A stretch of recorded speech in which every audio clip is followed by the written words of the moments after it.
Something went on here, something went on there. And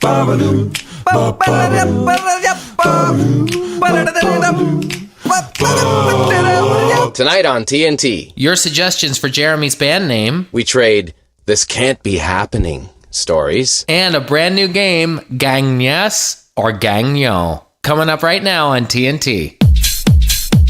Hey, Jonathan, how are you? Jeremy Taggart. I'm well. How are you? I'm doing fabulous. You were just at a charity harness racing tournament. Is this correct? I don't know if that's what you'd call it. I guess so. In my hometown, this is Atlantic Grand Harness Racing Circuit Week. And so I was invited to compete on the bouncy horses. And they do this between the harness races a few times during the night. So I, of course, said yes. It was to raise money for a charity that I believe in my neighborhood. But long story short, though it's too late, I was accused of cheating. I won, and then I was accused of cheating. So there are these inflatable bouncy horses, almost like a sumo suit. No, you just threw out though. You won. Did you just win? Or was it I think I'm gonna win this thing, or was it easily winnable? Or well, I didn't. First of all, I don't really have a competitive bone in my body. I don't really care. I'm one of those people who, if it's a pickup game of basketball, I'm just happy to be there, like to have fun, like to make some nice passes. I'm not the guy who still thinks he's playing college, calling fouls on guys. I just enjoy playing. So yeah. There were three of us, some local radio and television folk, involved in this bouncy horse race. It turns out you're supposed to bounce on the bouncy horse. You're not supposed to squeeze it between your legs and run as fast as you can. How do you bounce on it and get somewhere? I want to know that. I don't know. I don't really understand the science behind it, but I did. I thought I was being a bud, because what I did was I very clearly got way out in front and I heard someone's voice yell, "You're cheating." Oh, in the race it was thrown out there. And I don't want to be branded a cheater. Yeah. So I turned around and was bouncing backwards, and I actually bounced back towards the other two dudes and turned around to try to make it a race. Turns out my athletic prowess was simply too much for them to compete with, and I won handily.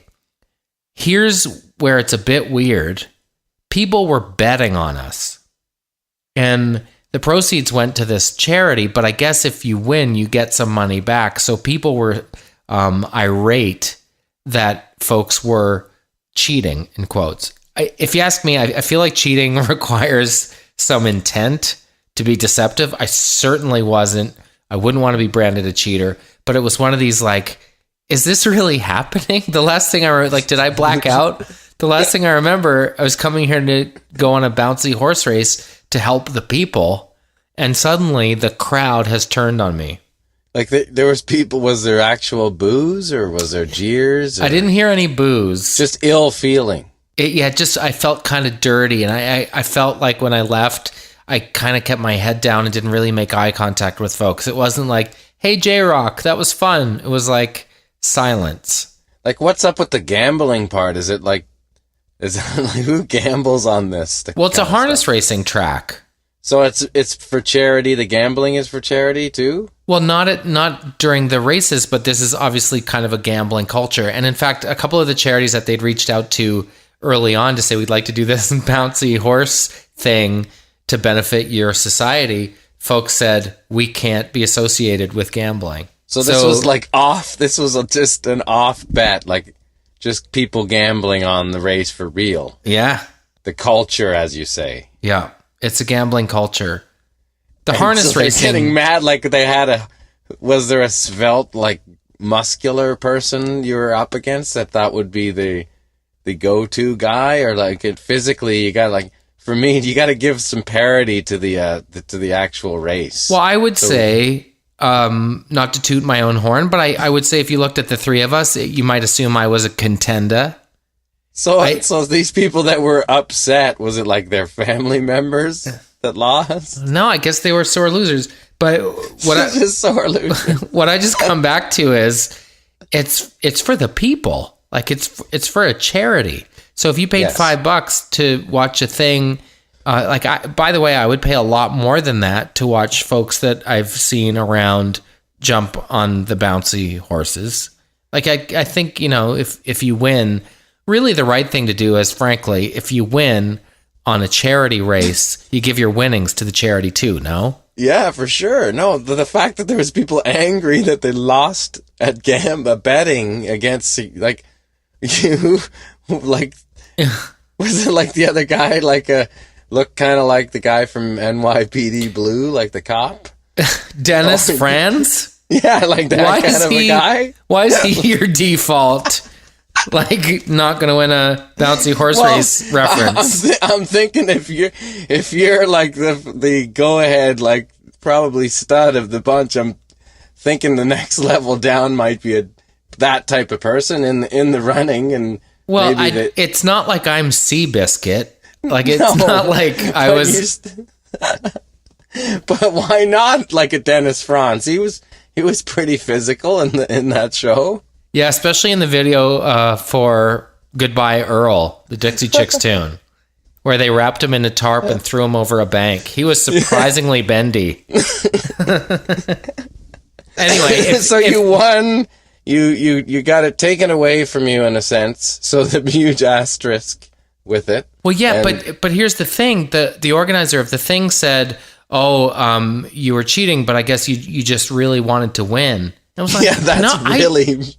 That's not me at all. I don't care if I win. It was like if it was the 1940s, the whole crowd would have ripped their tickets in half and thrown them up in the air, and you would have heard a voice say like, "This is an outrage." Like, that's what it felt like. So I could just see on the drive home that last line resonating. Like, I came to help these people, and this is what I'm remembering of this thing. Came to help. See what you get for trying to help the people.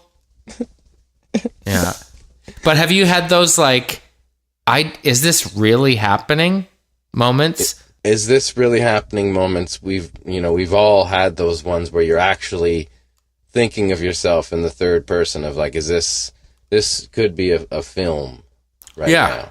Out of body experiences. You must have had some. Yeah, I mean, I think I've had some of them where it's like I'm being subject to behavior where it's like I wish I wasn't there. You know, like say somebody in the band like losing it on airline person because the flight's like delayed or man, something like ridiculous like that. Those kind of things where I just feel is this really happening? But that's not me in my own brain. One time when I was living in Manhattan Beach in California, I was cruising around on the beach and hanging around and doing what you do in California on a nice day off. I was smoking a joint on the beach. No big deal. Not far from Venice, where that's pretty much the norm. And all of a sudden, I saw some cops, lights. No. And the old like, what's going on down there? Like, pull the brake pull, and then they get out of the car, and then they're walking towards me, and I'm like, oh, well, come on. And at that point, I was like, is this really happening? Because I was pretty stoned, and it was one of those moments where you're wondering what's going on. Like, what is this an issue for real? Like, I live here. And these guys actually kind of gave me an ask of like, what's going on? And I said, nothing's happening. And they said, what are you doing here? And I said, I live here. Next thing you know, I'm on my chest because I guess they smelled weed and I didn't have anything on me. I threw it away, and it's a beach, so they didn't find anything, but they ended up throwing me in the back of the car, and I went to the station, and they were just assuming I was like, I don't know, a no good filthy hippie. Yeah, just some guy who's like shouldn't be there and is causing a disturbance, and I ended up staying there all night, and I had no money. So I had to sleep there, and I think it was like $300 It cost me like for staying there, the fine or whatever. That's terrifying. In a different country, terrifying. Yeah, and it was a classic example, sitting in the cell with 3 other guys that had innocent stories, and just hanging out all night in the little tiny crappy jail in Torrance.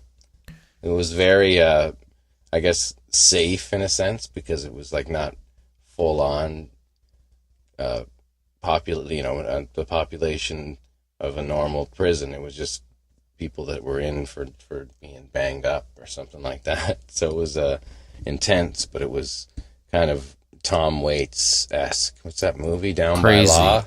Remember Down by Law with Tom Waits? That's a classic. It was very Down by Law. And terrifying. Like, talk about a, is this really happening moment? Holy cow. I was pulled over by Chips in California for suspicion of drinking and driving, California Highway Patrol. Yeah. I'd had, truthfully, if I'm being honest with you, I'd had 2 drinks in about 2 and a bit hours. Yeah.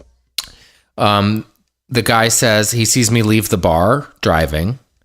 I think the stat is on Friday night after 5 o'clock, 50% of the drivers on the roads in LA are impaired. It's something crazy like that. Yeah, because there's no other way to get around. Right. It's so sprawling and spread out and whatever.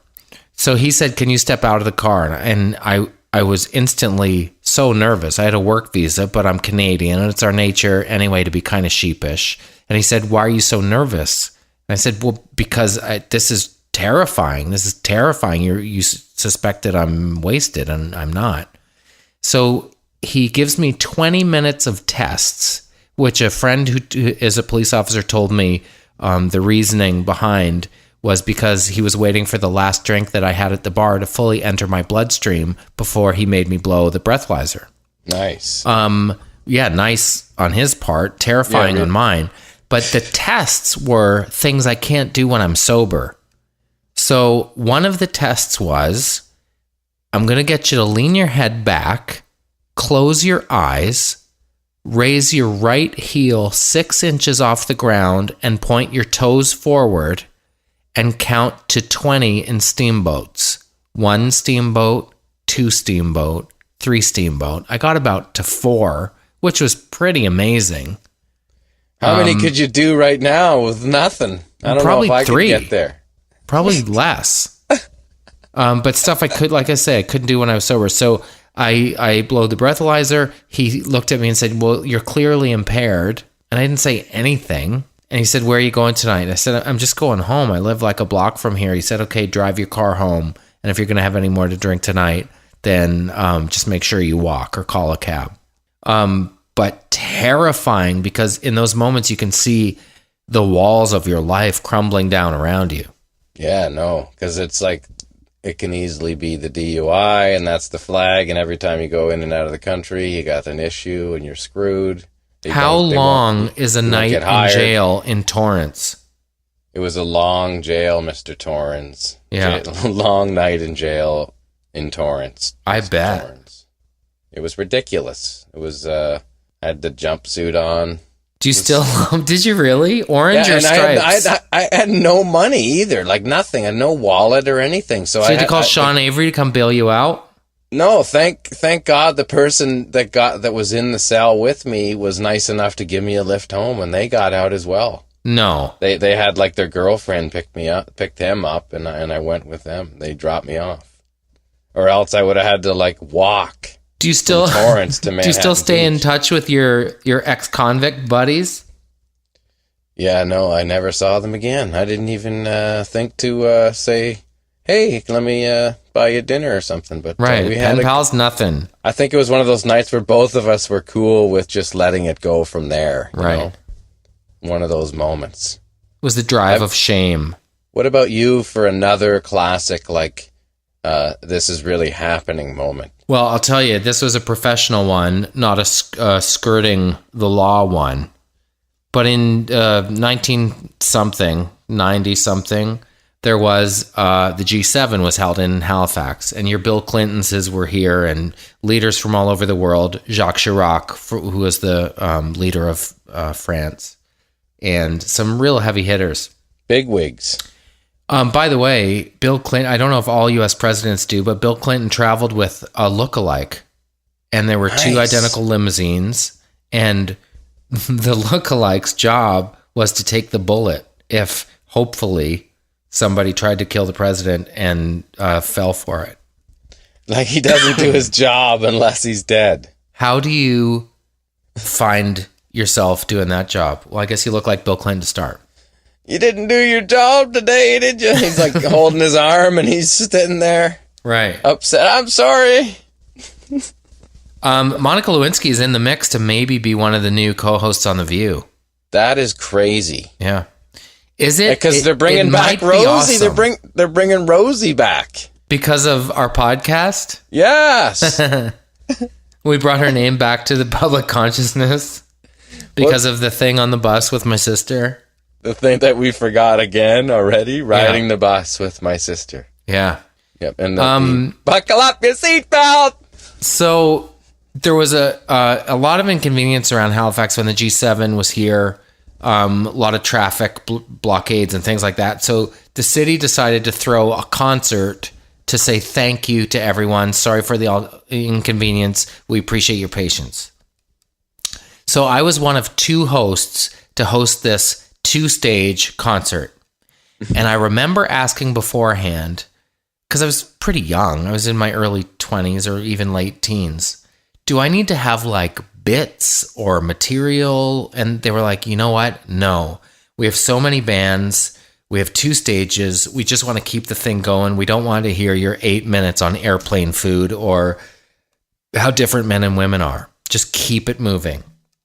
You're like a traffic cop. That was, this is, that's it.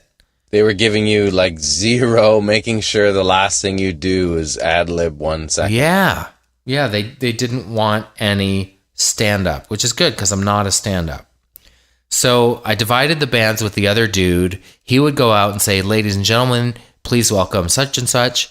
Without exception, every time I went up in front of 70,000 people, I would say, ladies and gentlemen, please welcome. And the stage manager would catch my eye and hold up 7 fingers. Like, I'm sorry? What are you talking about? Can you stretch for 7 minutes? Because they were having technical difficulties with every one of my bands. Because as you know, they call it the turnover, right? Yeah, Band A absolutely. goes up, they play 3 songs. When they leave the stage, they need to buy some time to turn over to the next band. And there's always little glitches that happen that have to be addressed that take 5 minutes. Do you know how long 7 minutes is in front of 70,000 people? That's half a set. So there's a thing that happens when you're being booed by that many people where it's almost, I don't want to say erotic, but it's kind of a secret thrill to be marinating in that much hatred. And but what brought on the anger at first? Did you try perhaps maybe did some? Oh, it was like when I say like Laura Smith was one of the people on the bill. Yeah. When I say Laura, you say Smith. Laura, no. Laura. Were you being Jonathan or J-Rock? J-Rock didn't exist yet. Oh, too bad. I wish he had. That would have been easy as pie if you were J-Rock. Yeah, instead I was a nerd from Street Sense, tap dancing in front of stuff. Yeah, it was Bad News Bears. And afterwards, as you sometimes do, you're kind of hanging around waiting for people to go, it was good, huh? It wasn't so bad. Nobody could look me in the eye. Oh. And it was my hometown, which added insult to injury. Anyway. That's just it was a bad one. This isn't happening. What's going on in the news, friend? Oh, guess what? I have some big news. What's going on? We talked about your big news last week. You have a new band. Yeah. And we're going to get to some of the name suggestions in just a moment. But I wanted to tell you something. Yes. I, with some friends, am starting a country band. You are starting a country band? Yeah. We have our first rehearsal on Monday night. And are you ready for the name? I am. Well, I'll tell you the two shortlisters, and then you tell me your favorite, and then I'll tell you which one we've settled on. Okay. The first one is the Miniature Ponies. Okay. The second one is Giddy Up. All right. Which do you like better? Hang on. Don't say it. On the count of 3, I'll tell you the one we selected, and you say the one you like better, and see if it's the same. Okay. Are you ready? It's 1, 2, 3, go. Not 1, 2, 3. You ready? Yeah. 1, 2, 3. The Miniature Ponies. Giddy Up. Really? I like Giddy Up more as a phrase, but I guess the Miniature Ponies is better for the band. You're correct. Here's what my wife pointed out. Ponies are miniature horses. There's really no such thing as miniature ponies. Yeah, so you kind of had a rough go on that. But it's still early. It's still early, and I'm really fired up about it because we're going to, like a lot of bands, we're going to start as a cover band. And just putting the little set list together for some of the covers we're going to do. Like old country and sincere country, not this new country stuff. What are you playing in this band? Guitar and singing. You're playing guitar. Yeah. Oh, nice. I didn't know you played guitar. Oh, yeah. I've been known to whack away on the old Gibson Hummingbird. Because I know you had a little bit of a history on the drums, but I didn't know you had a history on the guitar either. My history on the drums is a very, very short one. I have, like most people do, kind of drum fantasies. Yes. But still. Do you, as a drummer, have fantasies of, like, playing guitar or singing? No. I would do that if I were fantasizing about it. Right. But, I mean, I fiddle around on guitar and other instruments just for fun and to get ideas a little bit. But I do wish I could play proficient on everything, but there's too much living to do, Jonathan. Have you been practicing with your new combo? Yes, Alex and Kurt. Yes, we did. We get together a couple times a week, actually. Wicked. We are getting closer to. We've got a bunch of ideas that we dig, and we're gonna get into the studio and start recording some ideas, get some demos together, and move forward. We're not doing anything huge in terms of like a big album or anything, but maybe a few songs for an EP to do a couple shows. That's the way the kids do it now. Yeah. All right, let's take a listen to some of the suggestions that folks sent in for names. There are some really good ones. There are some classic names. Based on someone else's suggestion, the J Buds. I like the idea of the Buds. The Buds. BAHDS. Are you going to see the Buds? Alts on that include a couple of Buds. It is a good name. Vince O'Toole, friend of the family, suggested the Fords.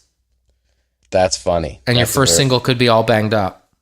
That is good. The Vince is Dan's wonderful brother, who's very funny as well. The Fords, it's pretty great.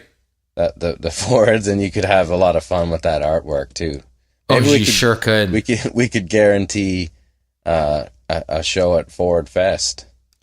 I keep thinking like the Fords are going to seem of a time at a certain point, but it does not seem to be going away. It's sorry. We have to get back to the Fords in a second after you go through some more of these names. Oh yeah, we have some good Ford stuff coming. Yeah. The Ronnies, Lachlan McMillan suggested. The Ronnies is good. The Ronnies is a great name. It sounds like a 60s, like the Laws kind of name. Yeah, I like that one. That is I've heard way worse, and I do like the 60s feeling of that. And of course, I am biased because of my dad. The Ronnies. Jack Capone suggested 12th Story Massacre. Tyler Lofstrand, Holy Boats. Holy Boats, that's a good one. Holy Boats is great. Yeah. Have you guys had any notions? We're kind of being cool about that because it's not really important right now, right? You know, and to it's almost like worrying about a video before a song is finished. It's just kind of like wagging the tail, right? You know, of the dog in a sense. The tail wagging the dog in a sense, but I would say we'll probably be thinking about that stuff once we actually have songs and songs. I think the Ronnies and Holy Boats are my two short lists. The Fords is great too. That's got to be the top 3. I do like the Fords, but I'm hoping that is going to be one of those things that is not a talked about issue for long. Well, let's take a little break and then we'll talk about it a little more.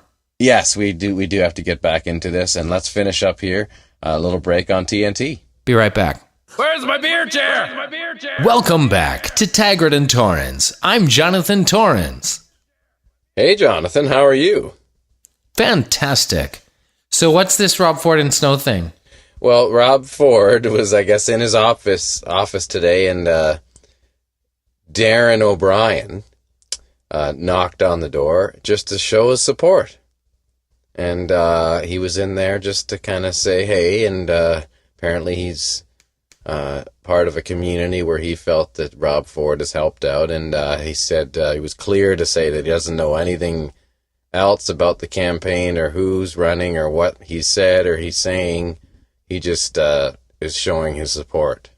He doesn't know anything about the left wing or the right wing, but I'm supporting Rob Ford, basically, which I don't know what That's that what means. he said. Yeah, he's kind of in there and got some camera time, and I'm surprised I didn't hear an album drop, to be honest, the way it went down. Like, I know nothing about any of this, but I have to go on record and say I really believe in Rob Ford.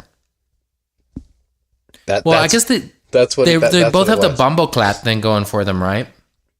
I also heard, I don't know if it was a joke, but he said that Rob Ford could speak better Jamaican than he can, but that doesn't make any sense if that's true, or why would he even say that?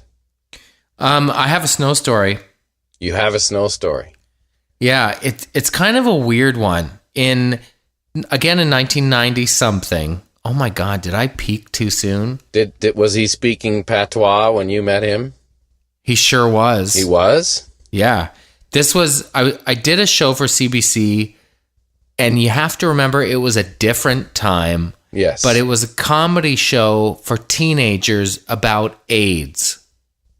Yeah. And I know how crazy that sounds, but it was at the time when people still thought you could get AIDS from toilet seats, and there were lots of myths surrounding AIDS. Yeah, and we just needed awareness at that point, period. Yeah. Yeah. And in my early career, did a lot of work for kids and Street Sense and Jonavision and things like that. You have to speak to teenagers in terms they understand. If it sounds too preachy or academic, you'll lose them. So there was kind of a movement around edutainment. If you make it kind of fun and funny, then, teaspoon of sugar makes the medicine go down kind of theory. Sure. So I was the host of this show. Snow was the musical guest, and Informer was the number one song in the world at this time. He was huge. He'd had some brushes with the law. He was our bad boy. I remember the in and outs of issues. He was a bad boy. He was, and I should preface it by saying, when I met him then and since, he's been awesome. Perfect gentleman, very kind and gracious and all those things. But his legacy kind of preceded him a little bit. And it started with, I remember the production coordinator had to call him and say, we need to know your real name because we're trying to book Air Canada tickets for Snow and Too Tall, who was his bodyguard. And they won't let us book tickets for passenger Too Tall, last call at the gate, please. So they fly in from Jamaica and they go to the whatever Suites Hotel on Bay Street. It wasn't to their liking. So on their way out to sound check, Snow tosses the key to the room back across the counter and says, "This place is garbage. We won't be back." So they come to... Big time's the place. Full on big time. Big time's the place, yeah. Now, in fairness, it was one of those it wasn't a super swanky Suites Hotel. It was one of those places where can we get 60 rooms for $60 a night? He had the number one song in the Billboard charts. He wasn't staying there. Which, it should be noted, is an incredible feat. Absolutely. He really came out of nowhere and got incredible traction, not just in Canada, but all over the world. He was Mr. Guy. But he was rolling, and this was just, whatever. I guess he was on that high. Let's give him the benefit of the doubt. I'm not, but well, as you were saying about Alanis, things exploded so quickly. So maybe he agreed to be on the show, which was called Aid Scare. Yeah. Maybe he agreed to be on that show 3 months ago, and his galaxy has changed in the last 3 months. Okay. So he comes to the sound check. He's, kind of big time in the place a little bit, throwing water bottles around and stuff. Doesn't really want to be there. They take a 7-passenger Windstar van and a CBC driver out to pick up some ladies. They're kind of driving around and partying a bit and having some fun. They want to pick up they needed some vibe, so they went out to bring some in. Sure. Yeah. So 3 o'clock or 4 o'clock in the morning, the novelty kind of wears off, and they go back to the hotel. Because Too Tall says, well, I still have my key. Why don't we just go back to that hotel? Oh, that hotel again. And Snow's like, sure, let's go back.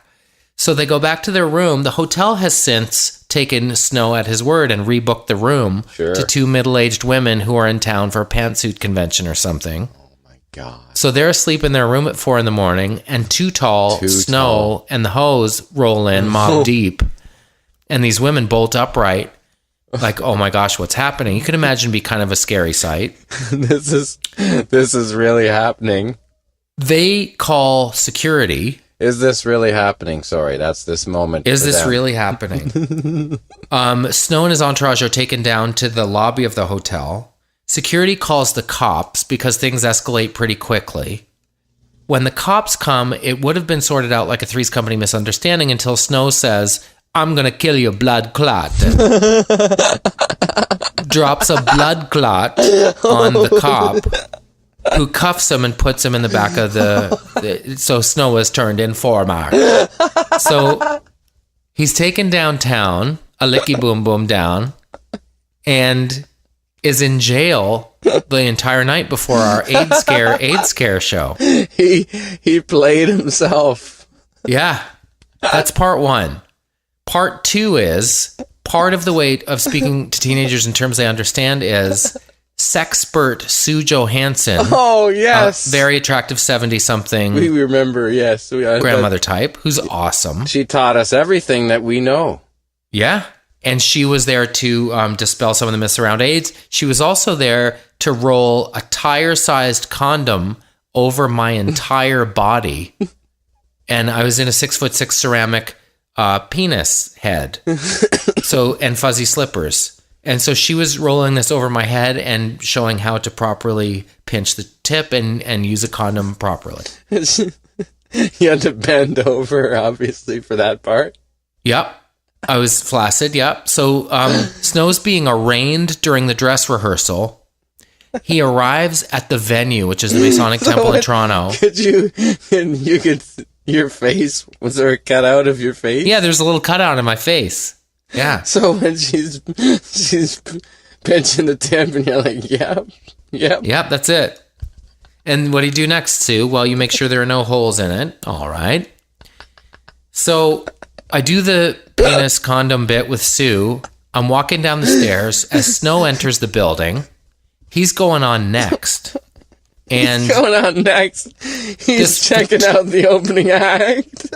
Well, he smells like the Don jail, like as you would. He spent the night in jail and went right to the courthouse and came right here. He was somehow sprung in time for our show. Has he lightened up a bit on the throwing the bottles and stuff? Yeah, no, he wasn't being heavy at all. Like I say, perfect gentleman. So I'm going down the stairs in my penis costume. He's coming up the stairs. And a photographer grabs us and says, guys, we need a couple pictures of the host and the musical guest. Of course. Yeah. I was like, cool, let me change. There's no time. Excuse me? So I had my picture taken in the penis costume. Yeah, nice. Snow had his arm around me and was giving peace signs to the camera. So there's a picture in the CBC archives of me as a penis and Snow with his arm around me a few years before J-Rock. Just saying, what's up? What's up? And like I say, he was very good-natured about it. Now, the one thing he did do, he had a song that went, "Girl, I've been hurt, now I need another lover." Remember that one? I remember that was his follow-up, yeah. Yeah, so for the purposes of this concert, he surprised everyone by changing it to "Girl, you got AIDS, now I need another lover." In that kind song. kind of undoing all the goodwill around AIDS education we had managed to create in the first 47 minutes of the show. He sang that in his set? Yeah. That's how he worded it. "Girl, you got AIDS, now I need another lover." Yeah. Seriously. He told me something interesting about songwriting, though, and when you listen to his songs, it's true. He said that the best songs and the most memorable ones are the ones that sound like children's nursery rhymes. Yeah. And if you listen to like "Everybody Wants to Be Like You," that is very playgroundy. He's a great songwriter. He definitely has the children's quality and perhaps the children's ignorance to some extent. Well, he also has, tell the truth, if you're driving in the Tags mobile and Informer comes on, you're going to turn it up, right? No. Not me. Come on. Me? Come on. You always do that to me. Come on. You expect me to be like, "Of course, JT." No, Come man. on. At what station do I listen to that plays that? And if it does, then I'll definitely change it. I can't. What's your musical guilty pleasure? Well, it's usually quality players can play, cheesy music. Like, I can handle them because the musicians were great and One Tin Soldier. You know what I mean? I won't turn that off because I can dig the players. But yeah, but aren't your kids opening your ears and mind to things that you never would have listened to before? Like in our house, it's the Frozen soundtrack, and they've just discovered the Spice Girls. Yeah, they don't so have Wannabe plays in our house 80 times a day. Yeah, they don't have control. My kids don't care to control the music. I just keep playing. They're used to me controlling the jukebox, I guess. I don't know. So you're force feeding them musical vegetables instead of letting them eat candy with their ears. Yeah, no, they know modern music. They don't eat it up like playing certain music over and over, but they understand it and they don't mind it. So I don't say like Justin Bieber is the devil or anything like that to them. I just let them listen to whatever they want. But I play a lot of music all the time, and I try to keep it like you said. Yeah, it is the vegetables in the mind, and you don't realize the strength and the foundation that you're creating just by having it be a memory for them. Those kind of great records. Well, we play great music too, but there's something pretty cute about little girls singing. Absolutely. So I'll tell you what I want, what I really, really want. Well, and they have every right to want to play something and like it. I'm behind it 100%. They just haven't really done that yet. They're usually busy doing other stuff, and maybe my daughter will do that, perhaps. But we'll see, and I will tell you. Maybe on episode 396 of TNT. We should be so lucky. Oh, yeah. Here's what we're going to do. We're going to take a very quick break, and we're coming back with a brand new, soon-to-be game show sensation that's going to sweep the nation called GagnYES or GagNON. I'm very excited. We'll be right back. And we're back. What's up, JT? I am so excited about this game show. We don't put a whole lot of thought or pre-production into this potty, but sometimes we come across something that I have real high hopes for. Colin Pranks was one. Yeah. The TV theme song game last week I really enjoyed. Yes. But this, I think, has a level of absurdity to it that is right in your wheelhouse. I love it already. I love it. So it's called GagnYES or GagNON. GagnYES or GagNON. And the reason is because of Canadian master impressionist André-Philippe Gagnon, who can do a lot of voices. Everybody. Thousands, some would say. He's our rich little. He is. Yeah. And we are richer for having him as a fellow countryman. He's so heavy. Here's what I'm going to do. He is heavy Canadianity, we got to say, too. Oh, heavy. Yeah, because he counts as like 1,000 people. Yeah. I wonder if anyone does an impression of Andre Philippe Gagnon, like as a way to make a living. I'm an Philippe Gagnon impersonator. That would be amazing. I would watch that. Yeah. Probably wouldn't get booked much. Does anybody really know what he sounds like other than that? Maybe not. Maybe it's like Teller of Penn and Teller. Yeah, exactly. Okay, so here's what we're going to do. I'm going to play you an audio clip, and you're trying to determine whether it's the real person or Andre Philippe Gagnon. Okay. If it's the real person, you say GagnYES. If it's Andre Philippe, you say GagNON. Okay. Okay. One of the things he was most famous for is being able to do all of We Are the World by himself. Okay. So that's where we begin. GagnYES or Gagnon? Listen and tell me.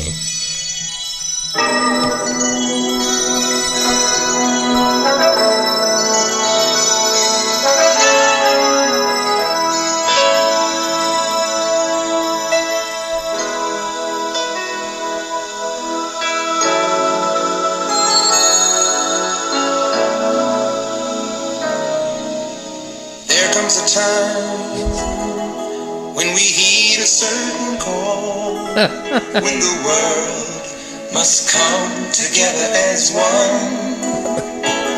There are people dying. That's a GagnYES, isn't it? Or Gagnon? That's a GagnYES.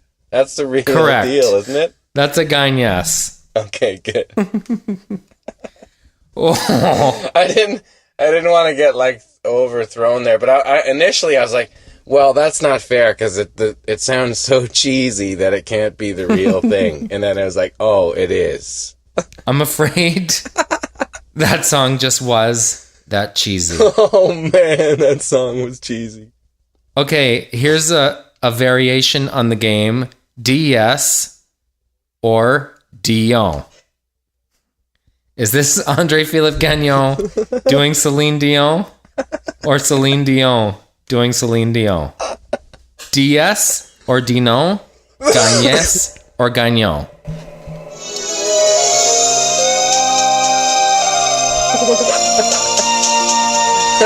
Wasn't that Celine?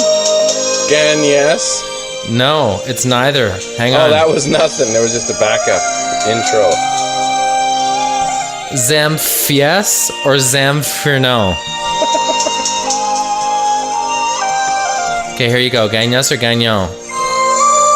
Oh, come on. Zamfir, yes. Zamfir Gagnon. I like that Gang is French for win, too. Win yes or win no? Zamfir was loaded. On alcohol or with money? It's so big, Zamfir. Okay, GagnYES or Gagnon?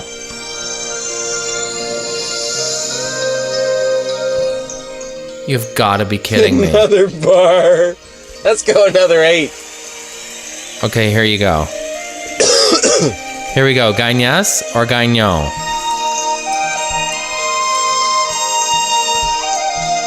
Every night in my dreams, I see you, I feel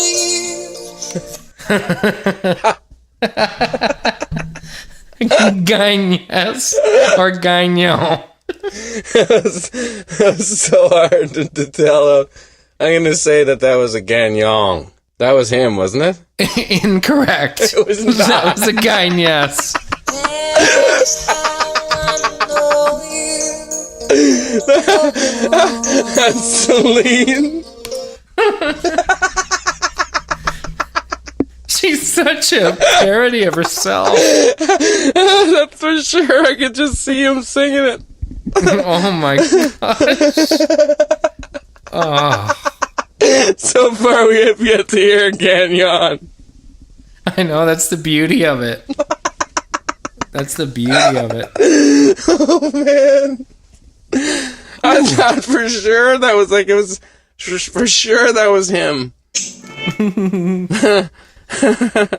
All right, hang on. Okay, GagnYES or Gagnon?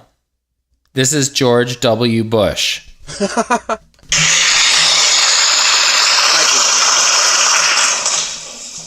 Fellow citizens, for 8 years it has been my honor to serve as your president.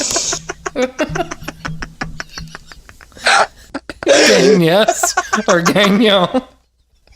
That has to be George Bush for real, right? Yeah, that's a GagnYES. Okay, God. The first decade of this new century has been a period of That's like a video. He would just be killing it, like over the top. Oh man! I was like, this guy would be doing Vegas, fucking 24/7 all night if he could do that kind of George Bush. All serious, doing a speech. Okay. Oh man! Is this Elton John or Andre Philippe Gagnon? She packed my bags last night, pre-flight.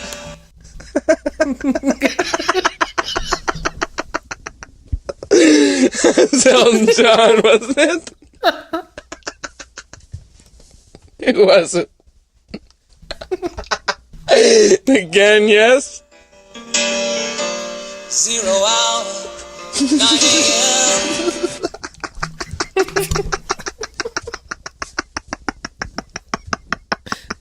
What's your guess? GagnYES. Yeah, correct. GagnYES. Whew. Okay. You're doing really well. Yeah. All right. How about here you go. GagnYES or GagNON?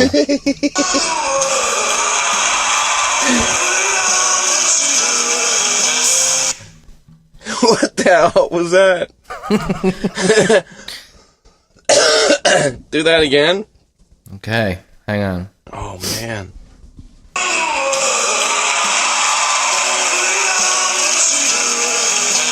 I don't know. What is that? I can't even hear it. We Are the World. Oh, Springsteen okay. or GagNON? I'm going to say that's GagNON. Yes. Yeah. Just because of the poor sound quality. Yeah. Good guess. Yeah. Oh my gosh, that was funny. Okay, one more. 0 hours, 9 a.m. Elton John was too much. We could do this with Go. we could do this with Christopher Walken too. Oh, for sure. Like, is it real Christopher Walken or somebody who does an impression of him? Because even Walken does an impression of him now. This is way better because he can do any music. Okay, GagnYES or GagNON? Okay.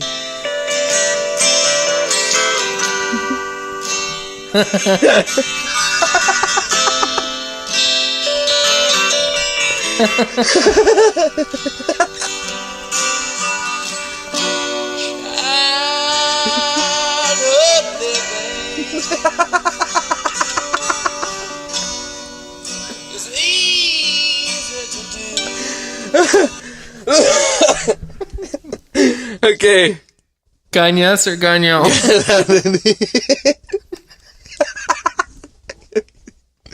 Okay, it's Wild Horses, the great Mick Jagger. I'm gonna have to hear a little more, Jonathan. Okay. The things you wanted,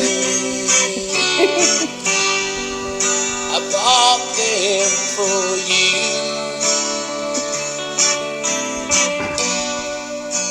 Okay. I'm gonna have to say again, yes. That's a GagnYES for Yeah, sure. yeah, that's a good one though. Why is this so funny? I don't know, but it's really funny. I think because you realize what a parody of themselves these people sound like. Oh man, I guess we should stop playing. Yeah. I haven't laughed that hard in a long time. Yeah, I think we should call it. But that's a great Cool. game. That's a great game. We have to come up with new ways to do that. Yeah, for sure. It's very solid. GagnYES or GagnNON. Holy cow. GagnYES or GagNON. Hey, the people could send us on the Twitter machine suggestions for variations on that game, like Walken and other ones. Yeah, perhaps other musicians that you've heard GagnYES do in the past. Congratulations, you did really well. Thanks. That was a great game. Congratulations on that spawnage of that game. GagnYES or GagNON. It's even fun to say. It is. It absolutely is.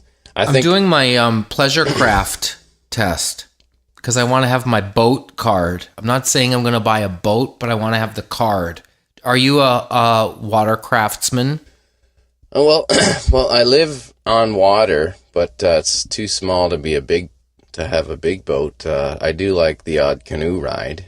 I've never been a big boat guy, but I know people who are. And I guess it's more about if you need one or not, whether you're and I guess where you are, you can use one. Well, this is the rub. I'm taking the online course, and you have to study for 3 hours. Ooh. It tracks the number of time that you've been studying, and they won't let you write the master exam until you study for 3 hours. Wow. So it's broken down into chapters, and every chapter I take really copious notes on how many flares a vessel 9 meters is supposed to have, and the difference between a PFD and a life jacket. And inevitably, you get to the quiz at the end of every chapter, and the questions are like, what color is a blue boat? The questions are so easy, but you can't jump ahead to just do the thing. And I keep playing this game with myself where I think the questions won't be that easy. And I'll be so annoyed if I get it wrong and I have to go back and do the chapter again. It is the perfectly devised test. Wow. That's like having to get your diver's permit or something, all the intangible stuff that you need to know, right? It's also just been so long since I've had to study anything. Yeah. Like the hand cramping and the notes and what have you.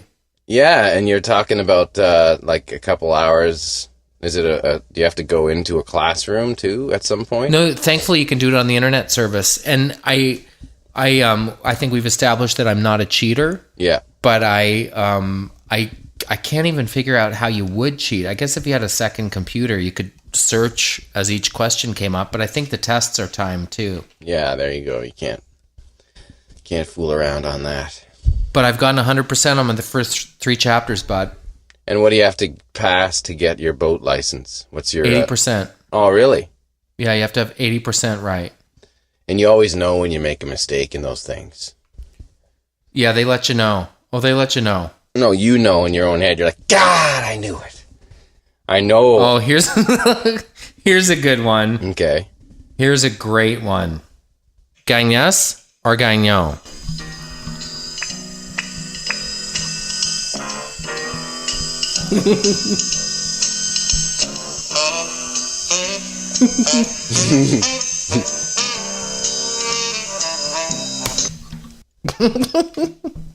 GagnYES or GagNON? You're saying was that Henry Mancini's original Pink Panther or Gagnon? His mouth.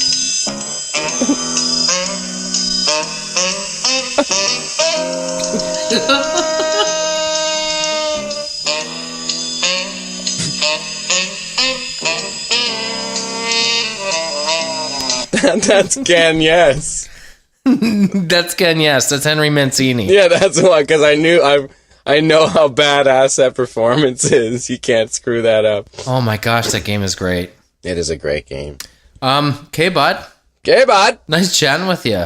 Absolutely. Well, Jeremy Taggart, member of the Buds. The Buds, and another one was what was another one? Fuck Sakes. That was a good one. That's a good band name too. Yeah, Fuck Sakes.